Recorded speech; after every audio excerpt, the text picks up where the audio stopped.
You know what really makes us mad? Is wasting money on CDs with only one or two good songs. Yeah. Tell them about punk.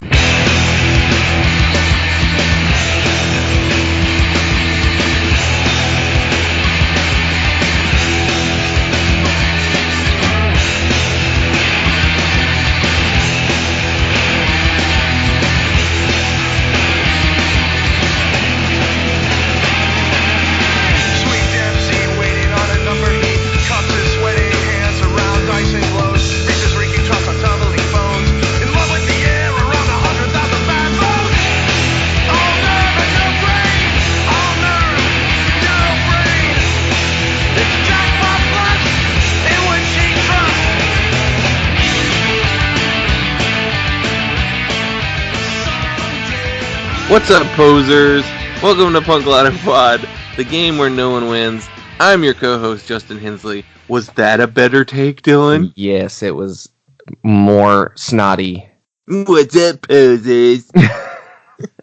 Sup, posers? Sup, bruh? Can Who I are get you? cold brew? Do you guys have cold brew? Yes. Literally everyone does. Gosh, it's a coffee shop in 2019 in Arizona. Yes, we have cold brew. I think cold brew is overrated. It makes me anxious. I don't think I've ever felt anything from coffee. I do. Yeah, I mean, it'll keep me awake. If I drink cold brew in the afternoon, I'm messed up for the rest of the day. Like, I'm just jittery, and even when I drink it in the morning, it makes my stomach hurt. So I really don't honestly care that much for cold brew. I think it's overrated. Maybe I've never had good cold brew or something. I don't know. I've had that it's a brand, isn't it? Nitro? No, I mean, no. Nitro is just like the nitrogen infused. It's like fizzy cold brew. Is it? Yeah, it's like a beer. Ew. Oh, it does have like that little bit of like a foam, like a pour foam on top. Yeah. I don't know. Who are you? You didn't introduce yourself. I am your other co-host, Dylan Hensley. We got off the rails immediately. Yeah, between intros. This week we do not have a guest with us. You know what's beloved that I hate?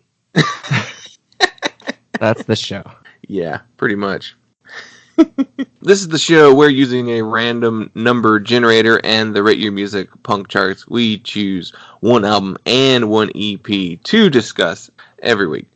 I interrupted you. This is a throwback episode. This is yeah.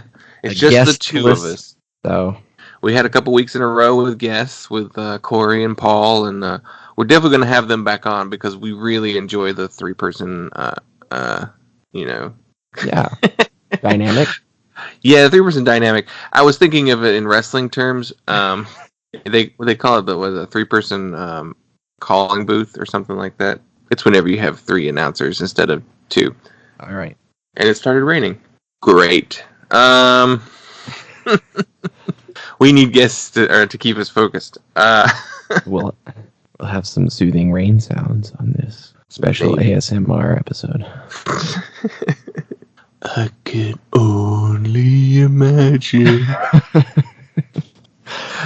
Anyway, our ratings are going to tank on this episode. Yeah, that's fine. It's fine. We're covering bands no one's going to listen to. No one else to cut through our Hensley brain. Yeah. We need more zany sound effects. And hey! God, of course it was sunny a minute ago. I don't know why it started raining. It's because it's North Carolina. Yeah, in the summer. Actually, not even the summer yet. Well, I had a fun week. Is that a transition?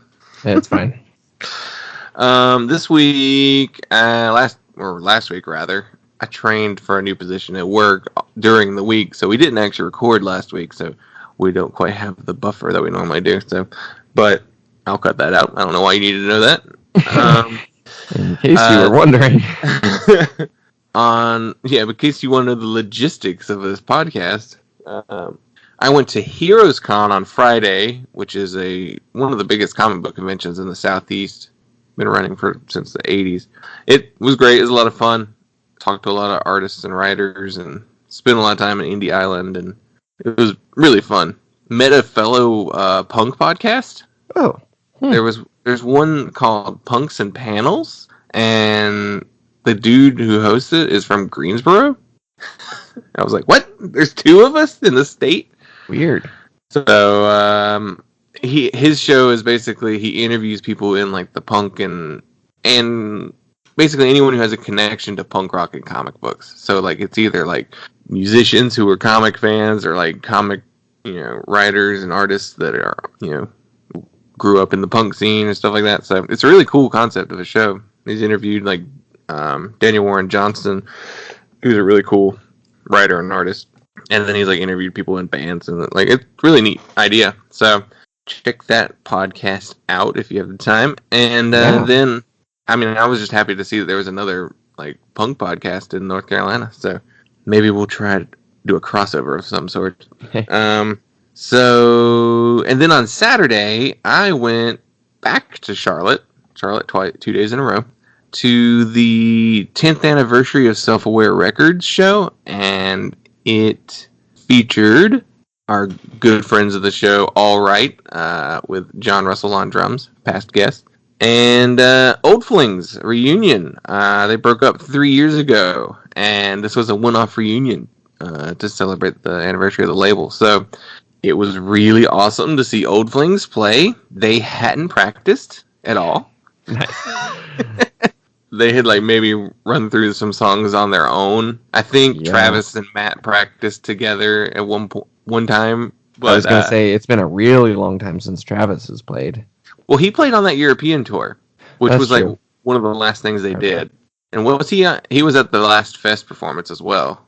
Did he play So, last? Yeah, Springs was already gone. Yeah, that's But true. it was really awesome seeing a bunch of people we know and friends, and like Grant from Bitter Melody was there, and Josh and Sarah from Self-Aware Records, of course, were there because they played. And John Russell. It was just awesome to seeing a lot of people that I hadn't seen in a long time and see them all together at the same place. So yeah, Old Flings are great. One of my favorite. It's so hard to be objective, I guess, when you know everyone in the band and are friends with all of them.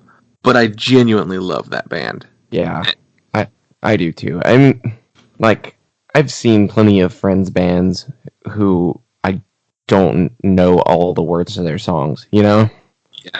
Like, there's something truly special about Old Flings. Matt is just such a great guitarist and singer and lyricist. I love that band. I really wish I could have seen them, but obviously wasn't going to fly home for it. Did you do anything this week? Yeah, I had a fun weekend. Went to New Mexico. There's a New Mexico. We left Thursday night and drove down, and we stayed in El Paso. Then we went to Carlsbad Caverns, which was really cool. I've never seen anything like that. I mean, it's not what you expect, and like it's like I joked to Katie that like walking through it was like someone's design for a cavern in a movie that you would be like, that's over the top. But it was real. Like it's incredible. It's definitely worth going. And then we went to White Sands National Monument the next day, and that was pretty neat. It was very hot and the sun was very bright, and we sledded up. Yeah, I mean, we sledded on the dunes, and that was not as fun as it looks. Was it just more painful? It was just really hard to hike up, and then it was like a real short ride. You have to walk up these big dunes, and it's just shifting sand, and you ride a toboggan. As a North Carolinian, did it bother you to be walking on the dunes? Yeah. I'm not supposed to be here. For those of you who don't know, sea turtle eggs. in North Carolina, there at the beaches in North Carolina, there are a lot of sand dunes, but they're always posted with signs that say "Keep off the dunes." So it's very against our nature to be walking on the dunes. But it was a good weekend, and birthday was on Sunday, So. Oh, right. Ooh. Ooh. Oh, yeah. Happy birthday. I was waiting to tell you on the podcast. A surprise. But it was a good one. Went out for lunch with some friends and got some really good Middle Eastern food, and went out for drinks later, and it was a good birthday. And you got wasted. Oh, cool. Well, it's been a while since we've done this solo, so let's dive in, I guess. For this week, we got the year 2005. And as usual, we like to look at the Rate Your Music charts for that year and check out what some of the major trends are. And right off the bat, this first page is weird, but pretty cool, too. I see some stuff that further down on the first page that feels accurate. That feels like what I remember from 2005. At first glance, like the top 5, I was like, this doesn't look right. But the further down you get, the more it makes sense. The top 5 is probably the least like the rest of the year, but going further down it does. So like number 1 is that band Gospel and their album The Moon is a Dead World, which was they were like a one-off band, right? Like that's the only thing they ever released. Yeah, I don't know this band. You don't know? They had a split with Kodan Armada. Oh, okay. They were good. They were very different from a lot of the screamo bands from this time period, though. They were like almost spacey, so it was like it's a very strange record, and I could see how it was very critically praised, but it's interesting to see it even on here, to be honest. Number 2 is The National, Alligator. Was The National a big deal in 2005? I feel like it wasn't until The Boxer that people really paid attention to them. Yeah. So that's Alligator. That's retroactive.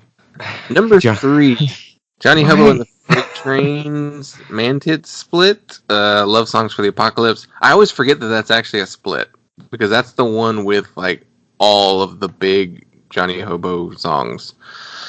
Well, yeah. What is it? Why are all the Pat the Bunny's bands so popular on Rate Your Music? I don't know. Like, literally all of them. Ramshackle Glory, just the Pat the Bunny records, all the Johnny Hobo stuff, Wingnut Dishwashers, like, they're always in, like, the top 100. I don't know. I don't get why. They're not that good. I mean, I think his Johnny Hobo stuff was his best. I mean, there's some good Wingnut Dishwasher songs. I mean, there's good songs on those later albums, too, but it's just, like, it's interesting that he's got, like, this super dedicated online following. I guess it's because he was a true, like, independent, like, folk punk, because I'm pretty sure he never released anything on any, like, real record labels. Everything is essentially self-released. He went to rehab and got clean, like, and he stayed clean as far as I know, and, like, so I guess people were just, like, really wanting to support someone who, you know, who was, I don't know, it's interesting that he's always so critically acclaimed, but, see, yeah, once we get past number 5, we'll, like, number 4 is Funeral Diner, The Underdark, great band, great record, but were Funeral Diner that popular in 2005? No. I mean, with the screamo scene, I'm sure, but that only makes up a small portion of the punk community. I mean, most of the screamo from this time period was like, mostly playing very small DIY venues. Most of these bands didn't last very long, and they're really only got popular on the internet like the late 2000s to the point where they're super critically acclaimed now. But they were. It's kind of like a band that shows up a little lower on our list here, which I think is a much better record than most. Everything above it. Cursed 2 came out in 2005. Yeah, they're a band that nobody actually cared about in 2005. No. Like, it wasn't until they broke up that people were like, hey, that band's good. So I don't know if it was just they didn't stick it out long enough, or... Well, they were doing a sound that was not popular. Yeah. And became popular after they broke up. Yeah. It kind of became the Death Wish sound. Yeah. Yeah, they definitely wound up influencing like a whole generation of hardcore bands, you know, immediately after they broke up. Like, I feel like they broke up. They released that third album, they broke up, and then everyone fell in love with them. It was just strange. We skipped over it, but number 6, this is the one that I think really was popular back in 2005. I know because I was on a college campus, a Christian college campus, where literally everyone talked about this album. Is Thrice and Vishu. Is that how you pronounce that? Vesu? I don't know. Veissu. That was a big deal. Yeah. That was... I don't know if it was a bigger deal because I was on a Christian campus and they were a band that was like formerly known as a secular band who then like embraced their Christianity, but not so overtly that people were turned off. I don't know. They have a strange mythology with Christians for some reason. Yeah. I don't know. Well, they are Christians. I mean, Dustin Kensrue is a worship leader at a Mars Hill church.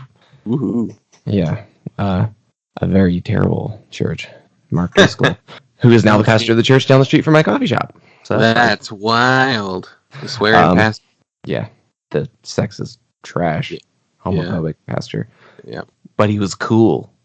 Yeah, he said bad words. Yeah, this the other big stuff that, not to spend too much time on the charts, but what reminds me the most of 2005. There's that Fall of Troy record. Mm-hmm. So there's your kind of like your mathy, technical, post-hardcore. That Block Party record was a pretty big deal. Block Party Sound System record. Those two bands are always tied to my head together. Like they feel like, I don't know. I think they're embraced so much by like the indie rock community that they feel more like indie bands than they do even remotely punk bands. I mean, LCD Sound System is not really punk, but yeah, whatever. Number 17 is Between the Buried and Me is Alaska. That was a big deal in 2005. Yeah.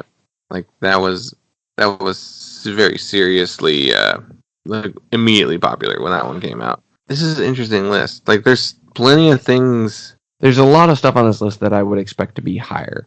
But yeah, I mean, yeah, there's big records on here. I mean, No Matter Where You Go by Latterman, Witness by Modern Life is War, The Everglow by May, Album Minus Band, the Bomb the Music Industry.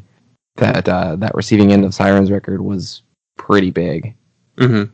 Commit This to Memory by Motion City Soundtrack. Yeah. The Question by Emery. There's a Jack's Mannequin record. I definitely remember. Oh yeah, all of that stuff. That was huge. Horse the Band, Mechanical Hand, Against Me, Searching for a Form of Clarity. That was the first real big Against Me record. Like that was the first one where there was hype going into the band. Yeah, I don't know. Well, I was vaguely aware of them when that album came out. Yeah, that's where like, unless you were really into the punk scene and were familiar with Reinventing Axl Rose already, you found out about Against Me with Searching for a Form of Clarity. On the next page, there's As Cities Burn, Becoming the Archetype. That is not a metal band. That's not a hardcore band. Metalcore. Yeah. See, and that's what I remember from 2005. It was a shitload of metalcore. Oh, yeah. We were like, but it's so funny. None of it's really represented on these like first couple pages. So much of it was so bad. There's Parkway Drive. There's a Comeback Kid album. Yeah, I mean, I get why it wasn't. Number 12 Looks Like You. Yeah. I get why it's not highly rated, but it was what was popular. Number 94 is Fall Out Boy from Under the Cork Tree. Well, look at the string of records, 94 to 96. You've got Fall Out Boy, Cartel, and Norma Jean. Yeah. That is, like, the most 2005. And 102 is Maylene and the Sons of Disaster. Anyway. Yeah. All that to say... Oh, there's August Burns Red, Thrill Seeker. All that said... let's dive into our album because I got some stuff to say. So, it is not representative of our year at all. No. It's number 401 on the album charts, and it is Go Betty Go, and their album Nothing Is More. Saturday,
Some quick basics out of the way. Released on Side 1 Dummy. They were from Glendale, California. This is their only full-length album. They released an EP before this and an EP in 2015. And the personnel on this album is Nicolette Villar on vocals, Michelle Rangel on bass. It's either Aisha or Iha Villar on drums, and Betty Cisneros on guitar. Produced by Ted Hutt from Flogging Molly, and that will make sense in a minute. And Aisha played drums in the Dolly Rots briefly in around 2004 or 14. And the band was named after their guitarist Betty, who the band would apparently chant "Go Betty Go" to get her to start playing a song. So that's where their name came from. All right. Should be psyched up to play. Yeah. Chant me in. Okay, if you'd played me these songs without any context, without any knowledge of when it came out, I would say this album probably came out in 2001 or 2002. This does not sound like a 2005 album at all. Yeah, it's very much early Side 1 Dummy, latter day Fat Wreck. That was my thinking. Late 90s Fat Wreck or early 2000s Fat Wreck, early 2000s Epitaph. I mean, Side 1 Dummy pretty much picked up where Fat Wreck left off. I mean, well, once Side 1 Dummy shed their gimmicks bands, because in 2005, Side 1 Dummy released Go Bordello, Bedouin Soundclash, and Flogging Molly albums. So they were the gimmick punk label where your weird, I don't know, subgenre bands were. That's so. Yeah. Side 1 Dummy, the almost joke label. Yeah, it's like they realized what was happening and then quickly tried to correct it. They're like, oh shit, we've got to fix this. And there would have been a case for Side 1 Dummy having Go Betty Go in terms of like a diversity, like that they specifically wanted to work with bands that had, women in the band and people of color, and that's really cool. That would be a good thing if you didn't have it slotted next to Flogging Molly and Go Bordello, which were like massive gimmicks. And Zox, that violin punk band, VCR, that like synthy punk band, and MXPX. Yeah, the Christian punk band. So it seems less like empowerment and more like a gimmick, kind of reducing them being a Chicana band. Yeah, into a gimmick, and that's really unfortunate. So yeah, like the band, all of the women in the band are Latina, and they are tied very closely to the Chicano punk scene in Southern California. And there's like 2 tracks on the album that are sung in Spanish. Like they really could have come across. I feel like their value would have almost been more important if it had been accentuated as being a band of Latinas versus necessarily just being an all-girl group in the mid-2000s. Like, I feel like the label, I don't know if it was maybe the band also promoted themselves this way, or if it was the label. I feel like the label didn't really push them at all. I'm only really aware of Go Betty Go because of the Warped Tour compilations, which stud with the soundtrack to your life. Yeah. Well, for a couple years there, 2002, 2003, those were my albums I listened to a lot. But yeah, and to me, okay, so I have to give a little bit of a context for what this band is doing and when they're doing it. So you heard that list of albums in 2005, and we are in an era of, what are we saying, like emo influenced pop punk, and the more aggressive stuff was going in that orgcore direction, like the Against Me's and your Lawrence Arms and all that, like, were a big deal. was just before the No Idea kind of like boom of the early 2000s or the mid 2000s. No one is doing super glossy, high production value, really clean, like pop punk. Pop punk. Yeah, like, so they're playing the type of music that popped up in the wake of Rancid and The Offspring being on the radio. And we're in an era where we are post American Idiot. We are post Blink 182 on the radio. Like, this is not the sound of 2005. No. This is the sound of the 2002 and 2003 Warped Tour compilation. Maybe volume 1 of the Rock Against Bush compilation, but only like half of the songs. Yeah. To me, this album sounds like a little bit of MXPX, specifically the 2003 album, 2004 album, before everything and after, the one with like the tattoos, belt buckle, and all that. Yeah. And Good Charlotte, when they were really big, and even to a lesser extent, like musically, like the Distillers, almost. So I'm going through 2005, and I'm trying to find anything that resembles this that came out the same year, and like the only thing I saw was like a Pennywise record. Yeah, I mean, Bill and Colin released an album. Like, that's who they have more in common with than a lot of other bands from this era. Like, it's the leftovers from the 90s. Yeah, it's a very strange sound. It's a very strange... Yeah, I mean, and it doesn't really sit with... Because sonically, they don't really have that much of a gimmick as the rest of the Side One Dummy bands at this time. Right. I mean, unless the gimmick is to sound like Autopilot Off. Yeah. Wow, there's nothing. I am just finding nothing. Yeah. So there was like a No Use for a Name record that year that would maybe be close musically. I mean, nowhere near vocally, but what's on the Tony Hawk's American Wasteland soundtrack? I bet by this point it's not even that much. No, it's Senses Fail, Taking Back Sunday, My Chemical Romance, Emmanuel Saves the Day. There's a Dropkick Murphys song on here. Yeah. Yeah. But if you go look at the Warped Tour 2002 compilation, you can find a ton of bands that sound like just like that. I don't know, Audio Karate. Dated. Yeah, their sound is dated, and it definitely makes sense why they never really got bigger.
Listening to this record, I liked it more as it went on.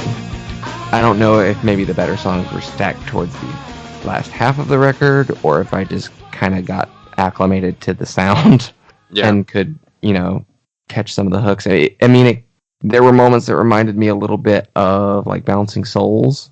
Yeah. But better. Yeah.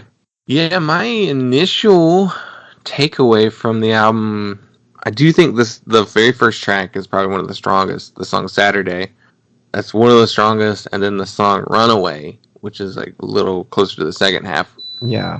That's my coffee maker. But then, like I feel like there's a higher concentration of better songs on the back half because, like, the very first song, Saturday, is great, but then there's that song, I'm from LA. Yeah. Which is okay, but it was just about being from LA. It's about being late to stuff all the time. Yeah. Like, I don't know, stuck in traffic. Like, that's what the song's about. Yeah. And then there's that song Get Out. So many better things you can say about LA. Yeah. The song Get Out, which is like a little bit more aggressive sounding. And then they have this real weird song called Pirate Song that starts with like a ukulele? Like, this is some Flogging Molly bullshit. Like, it was like 7 Deadly Sins, Flogging Molly, like a pirate song. It's just like, what? I mean, and then you remember that the dude from Flogging Molly produced this record.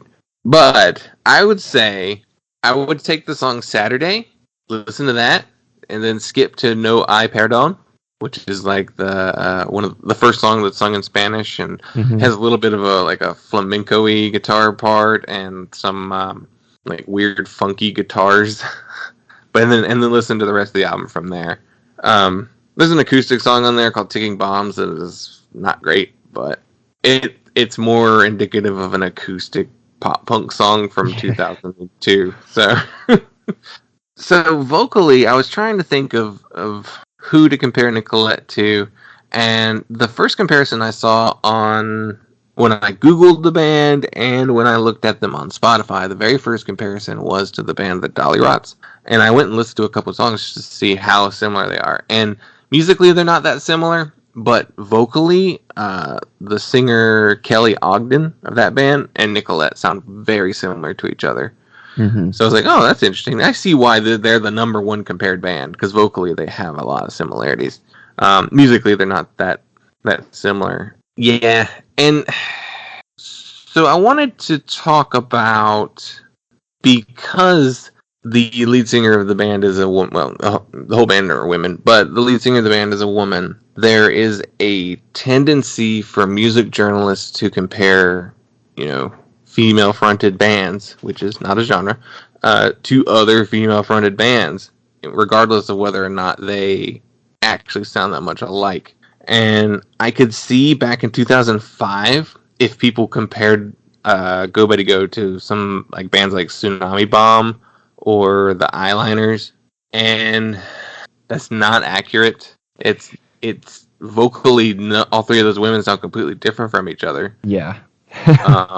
Musically, they're closer, but like I said, I found more in common with MXPX and No Use for a Name than I do with Tsunami Bomb or even the Distillers. Even though I do find a lot of the similarities to like the way those songs were played and the type of punk that the Distillers were playing, like that early 2000s radio pop punk.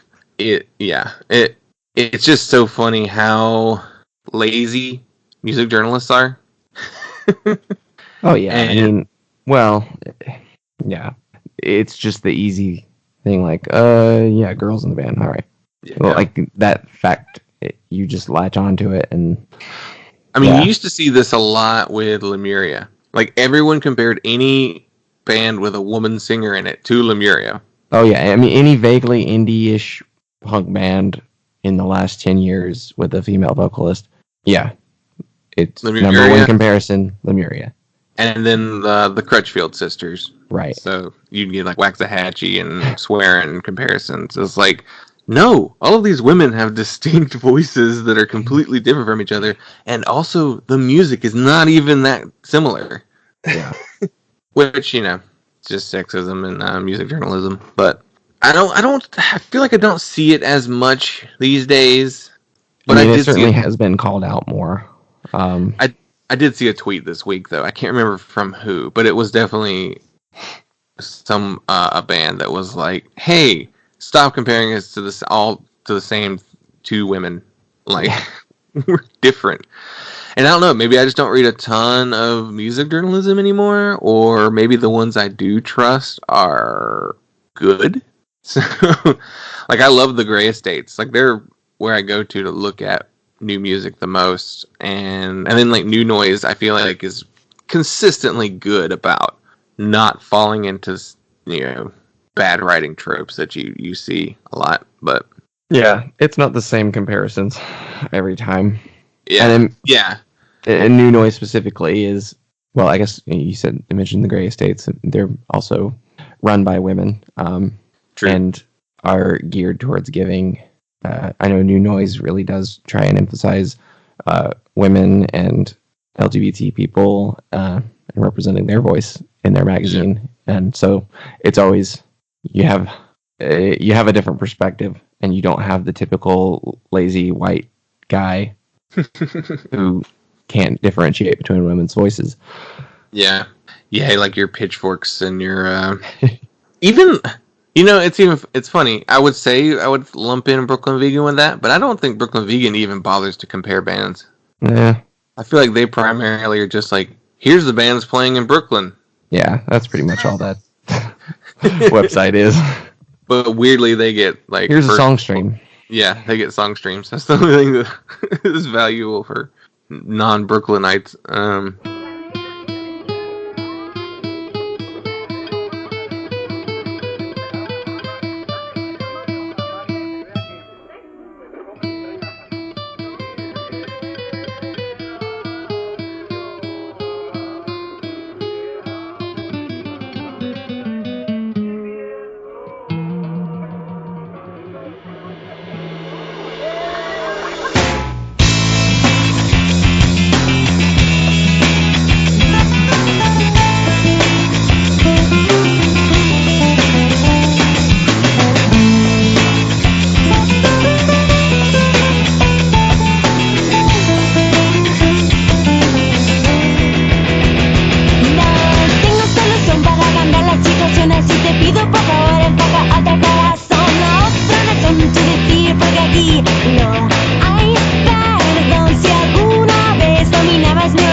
So, back to the album, I guess.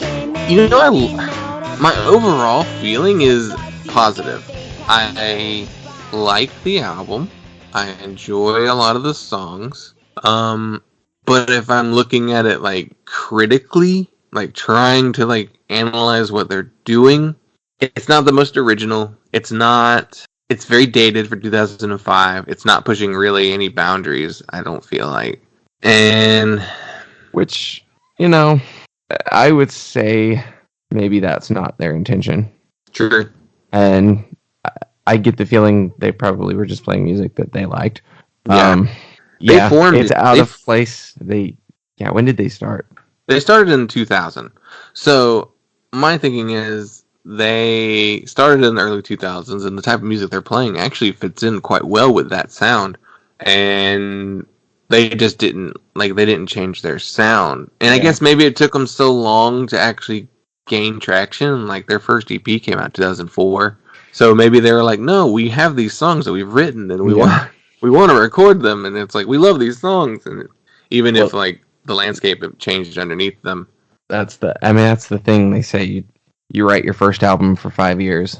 I mean, in this case, what they had written didn't, it was arriving too late for what they were playing. Well, a lot of times, your debut album is really great because you worked on it for a really long time. Mm-hmm. And if this were released in 2000, 2001, 2002, I think it might have been received better. It might have been more critically regarded and would probably show up higher on an early 2000s chart. Yeah. Yeah, because now it's like number 400. So, like, that's not great, but it's kind of like middle of the pack. But I like the record. Like, it's more enjoyable out of context, I think. And they're playing Fest this year, and if time permitting and I don't have any major conflicts in the schedule, then I'll definitely try and go see them because I would like to see. I'd love to hear like the song "Come On," which is on their EP before, or this song "Saturday," like, or "Runaway." Like, I would love to hear those songs live. So they should be fun. It'd be interesting to see a band too that like broke up in 2007 or 8 or something like that. They did reunite in 2015, but so yeah, they released an EP called Reboot in 2015, which I'd be interested to hear that and see if their sound has changed. I listened to a little bit, and it had changed. It wasn't like a drastic departure from their sound, but it didn't feel dated. And maybe it's more in the production too. Yeah, because there is something about this. This production it's really good, but it's almost too clean. It's sterile. Yeah, I mean, it's just close mic'd everything, super Pro Tools. It's just what every pop punk band from the early 2000s sounded like. Yeah. It doesn't feel like a punk band. No, it feels like an alternative rock band playing punk songs. So, yeah. And that's just that production style. And I think the biggest, other than a couple of weaker songs, for me, the thing that the production and just this style not being my preference is kind of what drags my rating down for this record. They're certainly competent musicians. The vocals are strong. Oh yeah, like Nicolette's voice is great. Like, she's really strong vocally, and you can understand what she's singing, but she's got a little bit of a grit to her voice. Yeah. So it works. I think maybe in a different band, I'd be more interested. But yeah. That being said, what would you rate this album? I would give it a 3.3. I want to say 3.5. I liked it, and I have listened to this album before we even did this episode. Oh, so really? Yeah. They're a band that I have listened to before, maybe only once or twice, but yeah, I like it. I think it's an enjoyable record. I'd say the production is probably one of the weakest points, and maybe the style of punk they're playing, it just didn't quite feel. It just felt like a throwback more than anything. And in 2005, I don't think anyone was ready for a throwback to 3 years before. No. So, but I don't know. I'd say 3.5 is where I'm at with this one. I'm kind of landing right in the middle. I would say 3. It was nothing I feel like going back to. Mm-hmm. But, I don't know. Maybe a 3.25. Yeah. Like you said, I'd be interested to see them at Fest. Yeah. Yeah, I'm going to try and fit it in my schedule. Schedule permitting. That might be fun. So, okay. Anyway. Let's move on to a very weird... now for something completely different. Very much. So we got something very, I would say, pretty representative of 2005. Yeah. So we got number 39 on the EP charts, and it is Some Girls and their EP, The DNA Will Have It Say.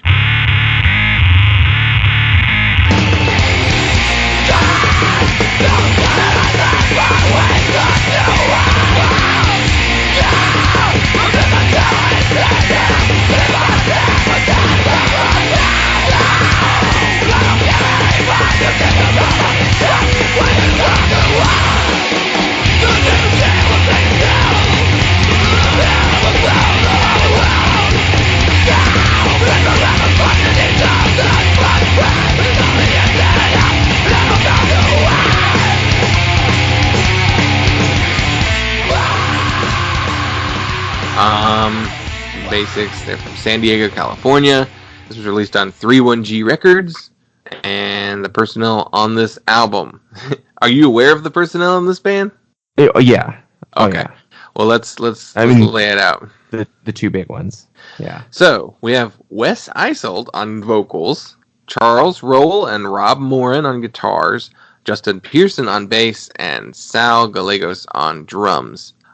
This is a supergroup of early 2000s weirdo hardcore.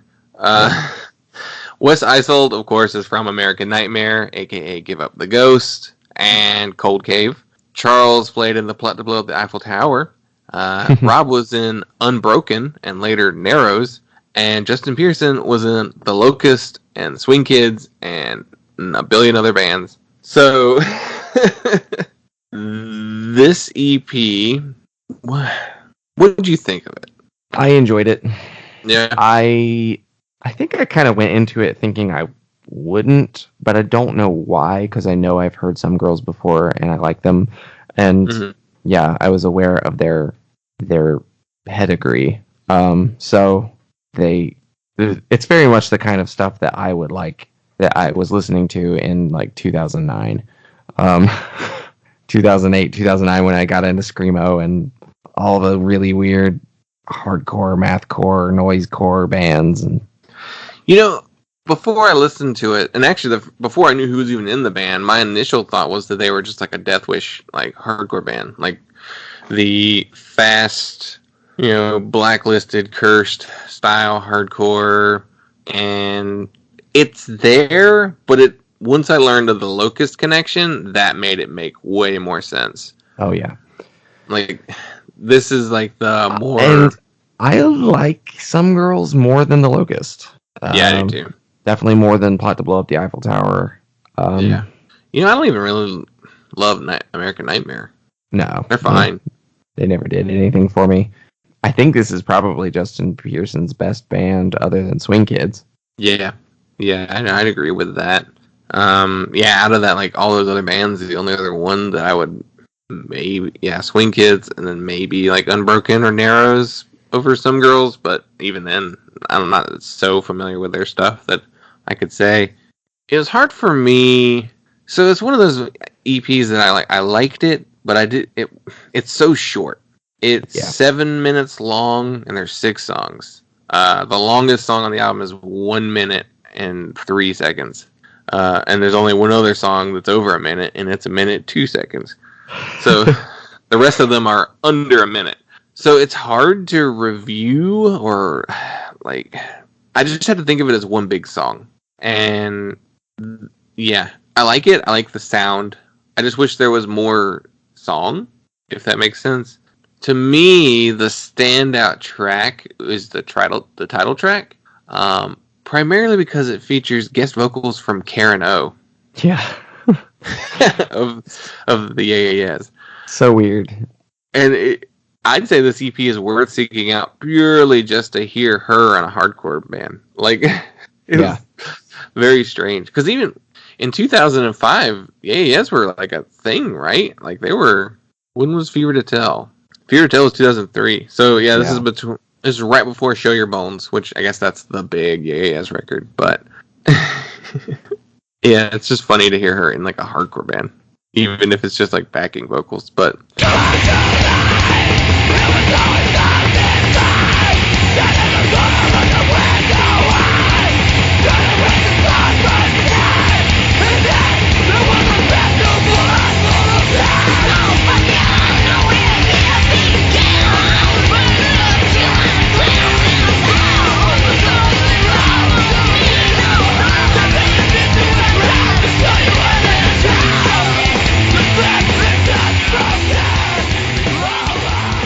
yeah, it's got a Locust vibe. It's got an Albatross vibe. Yeah, I'm looking at their Last FM, which is just the exact place to look, because this is where I would have heard. This would have been my, the first time I heard Some Girls would have been in my peak Last FM years. I miss Last FM. I mean, I still use it. I don't think my Spotify is tied to it anymore. But yeah, I mean, like their top artists, other than the directly related bands, you've got Combat Wounded Veteran, you've got Heavy Heavy Low Low, which is not a band I like. Ed Gain, Orchid, Blood Brothers, United Nations, another screamo supergroup. Yeah. That's probably actually one of the better comparisons to make in terms of what they're doing. Their sound. I think United Nations maybe leans more shrieky. Yeah. But there's a little Das Oath in there. Interestingly, I see some newer bands on the Semi Artist page, like Gift from God and Sea Space Cowboy. Like, that's interesting that those bands are occupying a similar space as Some Girls would have. I mean, that's what Gift from God and See You Space Cowboy remind me of. Really, I mean, See, Space Cowboy remind me more of a mathcore band. Yeah. But yeah, I could definitely Gift from God. You know, your Curl Up and Dies and your Me and Him Call It Us. Just that crazy, chaotic hardcore thing that was just 2003 to 2008, probably. Yeah. Yeah, every band getting more experimental and a little more. It's the post Jane Doe era of hardcore. Yeah, it's the Blood Brothers era post. You know, but it's not. The thing I would say about this EP is that it's good. I enjoy listening to it, but I don't remember anything from it. No. I mean, I just listened to it this morning, and I don't remember anything from it other than Karen O. Mm-hmm. I mean, none of the riffs, none of the songs really stick. Yeah. And I think it's why Some Girls was never a band I spent a ton of time listening to. Mm. Whenever I was really into all of this stuff. I mean, most of the bands that I remember from those days, I can actually kind of recall some of the guitar riffs and what they were doing musically, but Some Girls it evaporates so quickly. Yeah, it's very fleeting. It's just like it plays, it's done, and it's gone. Like I can remember Ann Albatross songs better than I can remember these. Yeah, I know. And they only had 10-second songs, so yeah. I don't know. I didn't dislike it. I liked it. But again, yeah, it's just gone. The only thing I can really recall is maybe his vocals, which have a little bit of a blacklisted quality to them. Like, which I don't recall him sounding like that in American Nightmare. But maybe I'm not as familiar with him as I should be to really make a comparison there. But yeah, this is definitely taken more from the Locust side of their, Yeah, I mean, this has like a 3.23 on Rate Your Music. They don't have anything rated higher than a 3.5. Well, remember, the way Rate Your Music works, very few albums get over 3.5. True. Even some of the best albums, like, if it's a 4, it's like a critically lauded record. So, but even the full length has a 3.19, and that's not great. Yeah. Most of their stuff, I mean, that album specifically, like, yeah, it falls on the lower end of average. So this is kind of a band that has more of a legacy just because of who's in it. Yeah. And it's kind of like one of those required listening if you're into those bands. Yeah, it's definitely one where it's like, oh, have you heard Some Girls? Like, if you were talking to someone about American Nightmare or The Locust, it's like they're like spaz hardcore band. Like, if you were talking to someone about The Locust and you said Some Girls, you would call this their hardcore band. Yeah. But if you were listening, if you're talking to somebody with American Nightmare, then you would call this their spaz band. So, yeah, I guess even looking at the Locust albums, their lowest album is a 3.29. That's New Erections. So, yeah, people didn't quite care as much for Some Girls as they did any of the other bands that they were involved with. Yeah, I mean, like, Plot to Blow Up the Eiffel Tower has, is more consistently higher rated. Not by much, but... Yeah. So, I was thinking, like, what would I rate this? And, like, when I was listening to it, I might have rated it closer to maybe more like a 4. Wow. Because I like the way it sounds. Like, it's really... My brain is just wired to like that sound from so much exposure to it. So when it's done in a not, when it's done reasonably well, I really like it. But afterwards, yeah, my rating for it drops. Probably so what would you give it? To like a 3.25. 3.25 is where I landed on it. I liked it. There were things I liked a lot about it. Guitars and vocals primarily. But yeah, I mean, it's so short and it's gone almost immediately. And yeah, it just didn't grab me. And like, I liked the Go Betty Go album a little more because it was melodic, and I can sing along to it and hook onto it. Which, for comparison, that album has a 3.32, which is higher than I thought it would be. Well, any more lingering thoughts? No, I think that about covers everything. 2005. Yeah. Some Girls probably fits the sound of 2005 more accurately than Go Betty Go, but yeah, overall, yeah.